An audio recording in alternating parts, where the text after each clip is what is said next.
سلام هموطنان گرامی، خوش آمدید در یوتیوب چنل از ما شهاب دکتر دندان ساکن کشور سویدن و تقریبا 10 سال مشد در سویدن هستم و امروز قد یکی از بهترین دوستای خود میخوایم یک برنامه براتون اجرا کنیم. آقا مرتضی یک آشناییتون بده. من مرتضی هستم، فوق لیسانس مهندسی کامپیوتر خواندم در سویدن و همینطور من تقریبا نزدیک 10 سال میشه در سویدن هستم و همراه شهاب میخوایم امشب یک برنامه اجرا کنیم با هم دیگه. تشکر، خیلی ممنون. انشالله که خوشتون باید.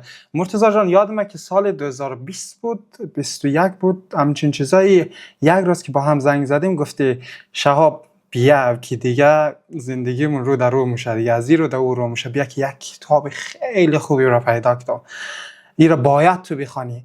ما خودم در کتاب خواندن زیاد علاقه نداشتم و اون زمان گفتم خب باشه، چون مرتضی میگه دیگه ما گبای بعدی از تو نشنیدم دیگه، گفتم بذار امیر ما میخوانم. آقا مرتضی، در نظر تو این کتاب چی کارایی که ده قد است تو؟ این کتاب خیلی چیزای جدید یاد داده و خیلی چیزای قدیمی هم که میدانستم ولی مثلا نیاز داشتم یادآوری شوم. این کتابی هست که مثلا خیلی ذهنیت آدم و عقاید که داری رو مثلا در چالش میکشانه و خیلی چیزای خوبی در یاد داده. آره واقعا این گبای تو حقیقت داره و این کتاب از اون وقتی که در ما گفتیم ما هم بخیم مثلا زندگیم از این رو در رو شد. بعضی چیزا را آدم مثلا میگه اره ولی کتابی که میخوانه میگه او راست میگه، این رقمی است. آیا نکته ای از این کتاب در ذهن در میتونم میدونم که نکته ها منده تو که این کتاب نمیدونم چند بار خوانده، میتونم تعریف کنی چند بار خوانده و چی نکته هایی بلده؟ آره کتابیه که ما همیشه بارها برگشتم داشت نگاه کردم، چون که آدم یک کتابی رو وقتی میخونه خیلی درصد کمی از اون کتاب یادش میمونه، پس همیشه مثلا اگه کتاب خوبیه کاری خوبیه که همیشه برگرده و کتابا رو بارها نگاه کنی و یادآوری کنی چیزای خوب شده. و این کتابم بارها خواندم و اگه بخوام همونطور که خودت گفتی یک نکته‌های زیادی داشته، ولی اگه بخوام مثلا تنها چیزی که مثلا همین درجا مثلا در ذهنم میاد که مسئولیت پذیریه، مثلا مسئولیت زندگی خود رو قبول کنی، مشکلات خود رو انتخاب کنی خودت و در چیزایی که مثلا مهمترین چیزای زندگی تو در اون چیزا اهمیت بدی و این چیزا رو اولویت قرار بدی. در نظر از ما همه میگه مثلا مسئولیت پذیر در نظر از ما همه مثلا میگه ما مسئولیت پذیریم. آیا این کتاب این مسئولیت پذیری رو از یک دیدگاه دیگه سعی می‌کنه؟ مثلا مسئولیت پذیر چی باشه آدم؟ میتونی یک ذره بیشتر توضیح بدی؟ آره شاید یک چیز مشخص باشه و همونطوری که ما اول گفتم یه چیزای جدید یاد میده و یه چیزای قدیمی را که مثلا خود تو میدونی مثلا این مسئولیت پذیری اینا رو در آدم یادآوری میکنه، گوشزد میکنه و این مسئولیت پذیری که مثلا ما ازش نکته‌ای که ازش گرفتم به خاطر از این بوده که مثلا گاهی اوقات یه سری چیزا هست آدم برای در زندگی آدم اتفاق میفته که آدم مقصرش نیسته و این کتابا میگه که شاید این مثلا مشکل مثلا مقصرش تو نبوده ولی همچنان مثلا تقصیر خودته که تو باید مثلا همچنان یعنی تو خودت مسئولی از اینه که مثلا درستش کنی. مثلا اگه میگیم که اقتصاد یک کشور به هم بریزه این تقصیر از تو نبوده که همچین اتفاقی افتاده، ولی مثلا همچنان خودت مسئولی که اگه کار رو از دست بدی به خاطر از این مشکل تو باید خودت مثلا مسئولیت چی در دوش از تویه که مثلا بتونی وقتی کار رو از دست دادی بازم خود رو پیش ببری، زندگی رو پیش ببری. از این نگاه آره ما فکر کنم مثلا امی خیلی نکته مهم است که مثلا آدم مسئولیت پذیره ولی خیلی بعض وقتا آدم او را تقصیر یک کس دیگه اندازه. مثلا میگه ما را امتحان میده خود امتحان خود قبول نمیشه یا نمره کم میگیره، باز میگه اره این معلم اونش قشنگ درست ما درس نداد. در صورتی که در نظر از ما که همین کتابم میگه باید مسئولیت پذیر باشی، باید بگی اگه ما بیشتر میخواندم، اگه کتابای متفاوت میخواندم، اگه سوال زیاد حل میکردم باید بهتر میشد. چون در نظر از ما وقتی که تو مسئولیت پذیر باشی با اینکه شاید معلم تو خیلی خراب بودش اصلا درس تو یاد نده، ولی اگه مسئولیت پذیر باشی بگی یعنی این نمره از ما نتیجه کارهای از ماست نه از معلم. خب معلم یک ذره نشخ داره، ولی اگه تو خودت مسئولیت پذیر باشی در نظر از ما بهتر میتونی کار کنی و این خیلی خوب بود. ما خودم تو مثلا می‌خواست چیز بگی؟ نه گفتم میخواستم بگم که آره این نکته خیلی دایم کمک کرده واقعا. ما 99% اتفاقایی که توی زندگی میفته بیشتریش رو تقصیر خود میدانم، یعنی خود رو مسئول میدانم. شاید مقصر بودن و مثلا مسئولیت پذیری مثلا یک چیز نیست، ولی چون مقصر بودن تو نمیتونم، شاید همیشه مقصر نیستی دیگه، مثلا گاهی تقصیر یک کس دیگه، ولی بازم مسئولیت شده دوش خودته. مثلا اگه ما یک نمره ای را نمیخواست مثلا که میخواستم بگیرم نگرفتم در امتحانه، همیشه گفتم که به جای اینکه مثلا بگم آره معلم مثلا اینجوری بوده یا نمیفهم امتحان سخت بوده فلان، من گفتم اصلا نباید در اینجی برسه که مثلا ما در این فکر مثلا اصلا نباید در اینجی بکشه، ما اصلا باید انقدر خوب چیز کنم که اصلا نره. آره واقعا گپای درسته. در نظر از ما یک ذره خوالی اگه ما مثلا خودیم بگیم خب ما مسئولیت پذیر هم بیشتر از اتفاقایی که در زندگی مفته، شاید تقصیر از ما نباشه ولی ما مسئولیت پذیریم، زندگی در نظر یک ذره سخت نمیشه. چون اون زمان ما میگیم ما مسئولیت پذیر ازیم یا که آدم شاید مسئولیت پذیر همه چیزا نباید باشه، چرغمیه. آره انرژی شاید باید مصرف کنه. شاید در نگاه اول یک خورده ترسناک به نظر برسه، ولی خب وقتی میگه در دوش خود توی یک جور یک حس آزادی هم میده که مثلا آره تو میتونی مثلا انتخاب کنی که چی کار میخوای کنی و به نظر من چیز خوبیه تا اینکه مثلا بگی دیستی از من نیست این کارا، چیزا رو مثلا از پس چی برنامه یا فلان اینا، اون زمان یعنی اینکه تو نمیتونی کاری کنی، یعنی داری در خود میگی مثلا دست از تو نیست، کار از دست از تو بر نمیه و اون زمان هیچ کاری هم نمیکنه چون این چیزا رو در خود تلقین میده. آره در نظر از ما راز پیشرفت امیه که اصلا اول قبول کنی آقا ما دی کمبود دارم، مایم کمبود دارم، اون زمان میتونی پیشرفت کنی. در نظر از ما مثلا اگه آدم بگه نه ما کاملیم، ما درست بودم، معلم بود ما درس درست نداد و اینا، اون زمان دیگه خب آدم پیشرفت نم در نظر از ما. بعد در نظر از ما نگاه که آدم نمیدونم تو موافق یا مخالف باید بگه که وقتی اظهار نظر کردم، در نظر از ما آدم انرژی داره. فرض کنی مثلا عالیه یه چیزم در پیش میاد، فرض کنی اینی قصد انرژی تو اگه انرژی تا چیزای بی خودم حل کنی، خب این چیزای مهم که تو باید مسئولیت پذیر باشی نمیشه. در نظر از ما بعضی از چیزا رو آدم باید مسئولیت پذیرش باشه. آره که می انرژی دیشته شه که آره ما که همونطور خود تو گفتی انرژی و احساسات محدودیتی داره دیگه، ما بی‌نهایت انرژی و احساسات نداریم که صرف هر چیزی کوچیکی کنیم و یه یک چیز دیگه یه که کتاب مثلا مرا شخصا کمک کرده که در هر چیزی که مثلا ارزش نداره اهمیت ندم چیزای کوچیک و همین چیزم یک دلیلی بود که ما مثلا رفتم سراغ کتاب خواندن و این کتاب پیدا کردم که مثلا چون در هر چیزی اهمیت میدادم اینا، بعد از خواندن این کتاب اینا واقعا خیلی دایم کمک کرد که مثلا در چیزی که مثلا ارزش اهمیت نداره، اهمیت دادن نداره، اهمیت ندم، انرژی خود صرف نکنم. واقعا درسته. مرتضی مو بخی یادمون رفت که هم کتاب معرفی کنیم، نه همین کتاب معرفی مونی؟ کتاب یا بیشتر در موردش گپ زدیم که چون کتاب خیلی خوبیه آدم یاد شماره نامش رو بگم. این کتاب نام انگلیسیش هست The Subtle Art of Not Giving a Fuck و نویسنده‌اش هم که هست مارک منسون. این کتاب ترجمه زیادی داره، یکی دو تایی داره فکر کنم، ولی یک ترجمه فارسیشه که ما شنیدیم اسمش هنر ظریف بیخیالیه. خب علی این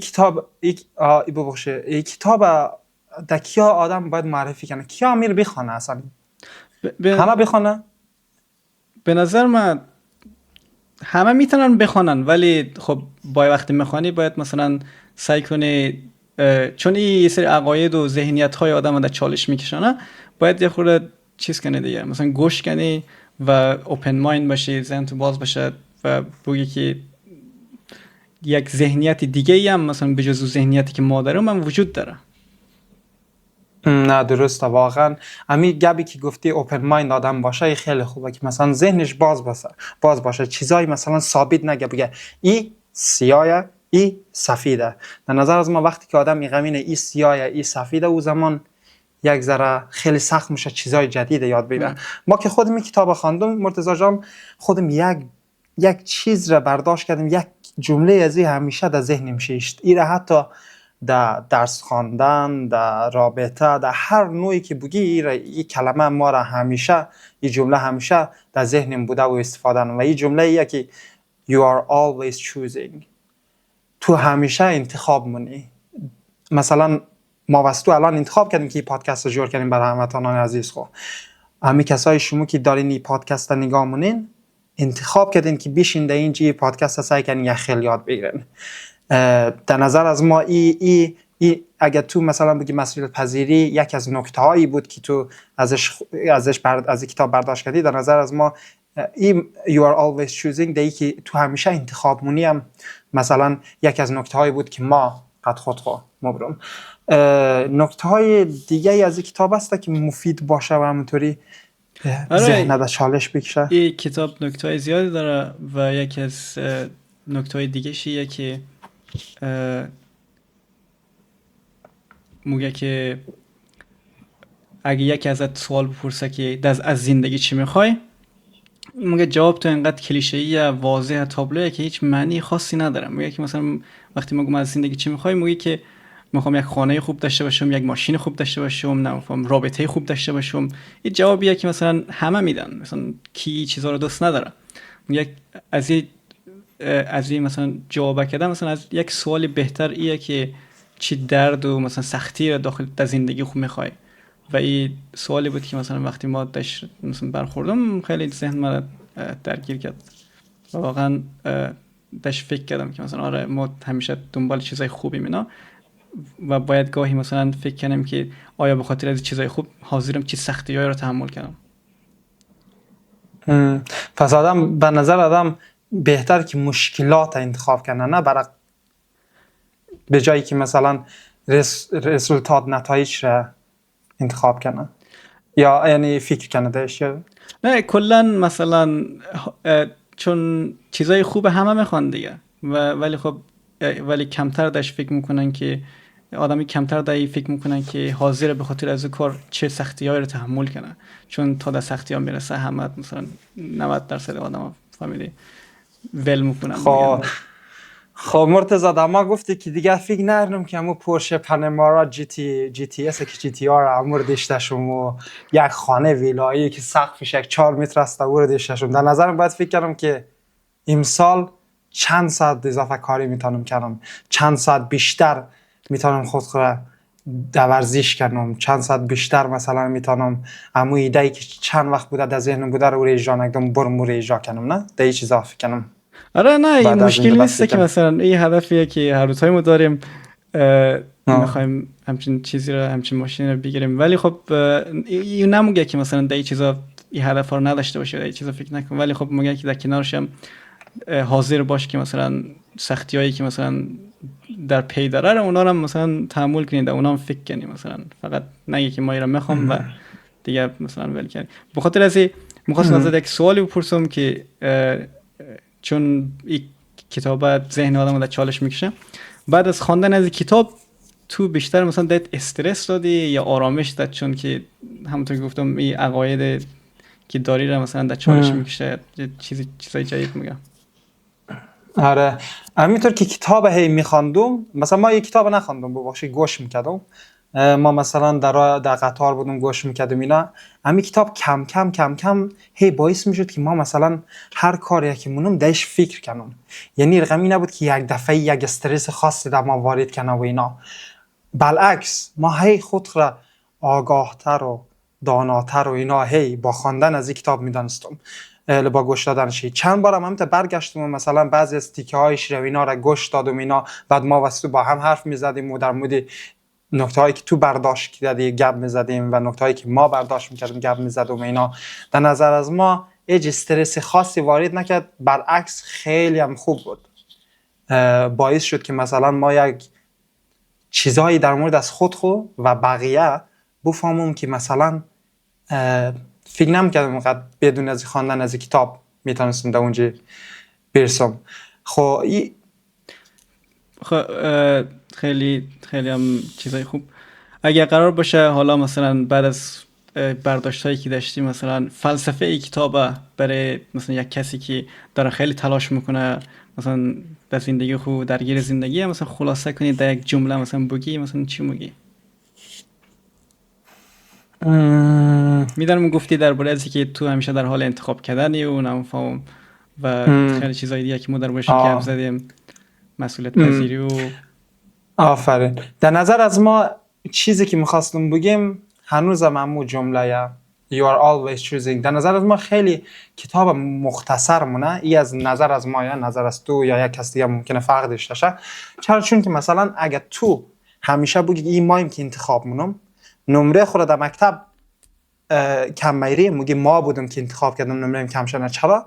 چون تو همون روز گوشی خود چرا برداشتی ایت اسکرول کردی سعی کردی همه تیک تاک ویدیو رو چرا نرفتی درس بخونی؟ تو انتخاب کردی عالی، یعنی نتیجه تویه. فهمیدی؟ عالی. مثلا بگیم خب اقتصاد کشور ضعیف میشه و اینا، تو کار خود ممکن از دست بدی، تو بگی ها نه تقصیر اقتصاد کشور، این دولت هم زیاده خراب کرده و اینا قوی. نه آقا، تو انتخاب مونی که الان چی ناراحت باشی، انتخاب مونی که مثلا یک کس دیگر را تقصیر بدانی، انتخاب مونی که مثلا دنبال راه حل نباشی، تو انتخاب مونی. در نظر از ما این نکته تو انتخاب مونی را همیشه در چیزای مختلف از این میتونم وصل کنم. نظر از تو چیه؟ آیا تو خودت فلسفه از کتاب چیرغمی در نظر خود؟ آره ما هم تا جایی همو نظرت دارم که مثلا تو در حال همیشه در حال انتخاب کردنی و اگه ما قرار باشه یک چیزی از این کتاب مثلا بگم، چون موگه که داخل از این کتاب موگه که زندگی یک زنجیره از مشکلاته، مثلا مشکلات هیچ وقت تمامی نداره و خوشحالی هم مثلا خودش یک مشکله، مثلا خوشحال بودن و خوشبختی مثلا از حل مشکلات میاد و یکی مشکلات تمامی نداره، یعنی اینکه وقتی میخوای فرض کن وزن کم کنی یا مثلا بدن خود جور کنی اینا، راه حل شیعیه که مثلا باید بری باشگاه بری تمرین کنی نه؟ و این خودم راه حل یک پایه‌گذاری میکنه یک مشکل جدیده که تو باید وقت بذاری بری باشگاه تمرین کنی زور بزنی، این خودش مشکلاته. و اینکه اگه ما بخوام مثلا یک جمله یک چیزی بگم اینه که آره دیگه تقریبا همین که تو در حال خودت انتخاب میکنی، مشکلات خود خودت انتخاب کن چه مشکلاتی میخوای در زندگی خود داشته باشی، چون مشکلات تمامی نداره، زندگی پر از مشکلات و خوشبختی و خوشحالی از حل مشکلات میاد. انرژی خود صرف چیزایی که ارزش داره بکن، خیلی چیزای انگشت شمار اولویت قرار بده چیزای خود و دیگه همین چیزا.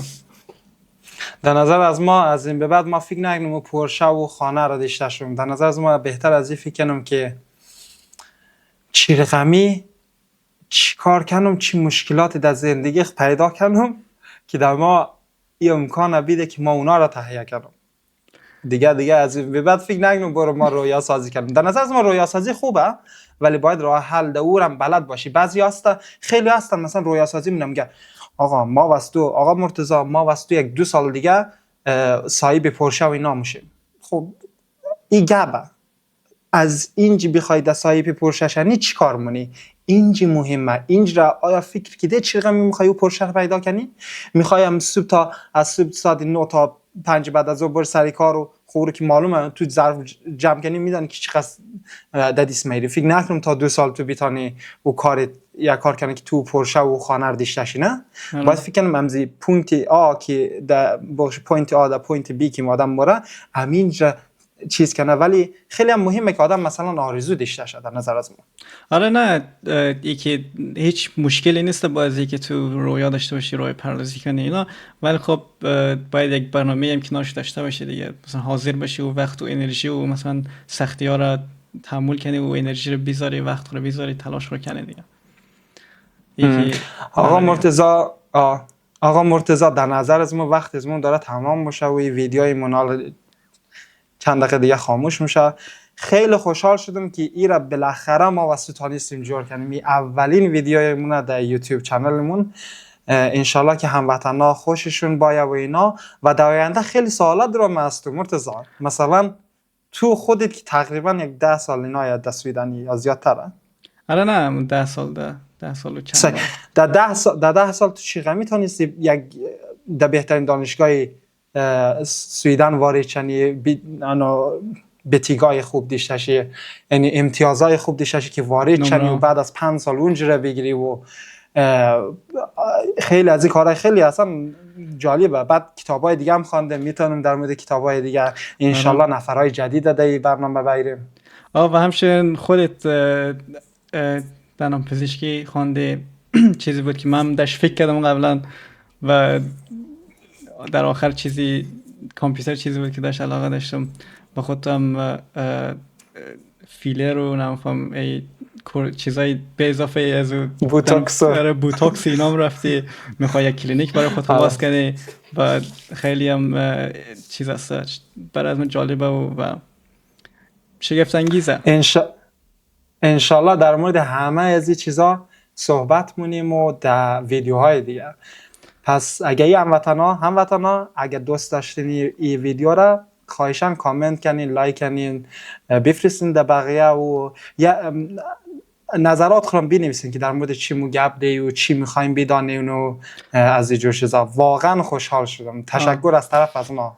همچنین دیگه بینندگان عزیز اگر نظریه، پیشنهاد، انتقادی دارین میتونین در کامنت بگید و ما سعی میکنیم که تک تکشان رو بخوانیم و احترام بذاریم. تا برنامه دیگه خدا یار و نگهدارتون. خداحافظ.